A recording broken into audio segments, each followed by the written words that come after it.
ప్రారంభం చేస్తూ శంకరులు అయితే సౌందర్యలహరి శ్లోకాన్ని ఇక్కడ ఆపవచ్చు, ఇక్కడ ఆపకూడదు అనే నియమం లేదు కాబట్టి మొదటి శ్లోకాన్ని ప్రారంభం చేస్తాను. పరమ పవిత్రమైన రోజు కాబట్టి ఇవాళ విశేషించి శుక్రవారం పౌర్ణమితో కలిసింది కాబట్టి మొదటి శ్లోకంలో శంకరులు అంటారు, శివశక్త్యాయుక్తో యది భవతి శక్త ప్రభవితుం నచే దేవం దేవో నఖలు కుశల స్పందితుమపి అతస్వామారాధ్యాం హరిహర విరించాదిభిరపి ప్రణంతుం స్తోతుం వా కథమకృత పుణ్య ప్రభవతి అంటారు.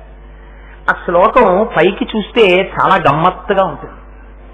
శివశక్త్యాయుక్తో యది భవతి శక్త ప్రభవితం, శివుడు శక్తితో కలిసినప్పుడు మాత్రమే శక్తిని పొందినవాడై ఈ సృష్టి స్థితి లయ చేయగలిగినటువంటి వాడై ఉంటున్నాడు.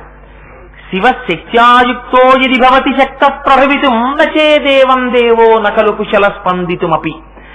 ఆ శక్తి శివుడితో కలవనప్పుడు లేదా ఆ శక్తి శివుడితో కలిసి ఉండకుండా శక్తిహీనుడై ఉన్నప్పుడు ఆ శివుడు స్పందితుమపి ఆయన లోపల స్పందించడానికి కూడా శక్తి లేనివాడై ఉంటున్నాడు. అతస్వామారాధ్యాం హరిహర విరించాదిభిరపి. అమ్మా, అంతటి పరమోత్కృష్టమైన నీ స్వరూపాన్ని ఒక్కసారి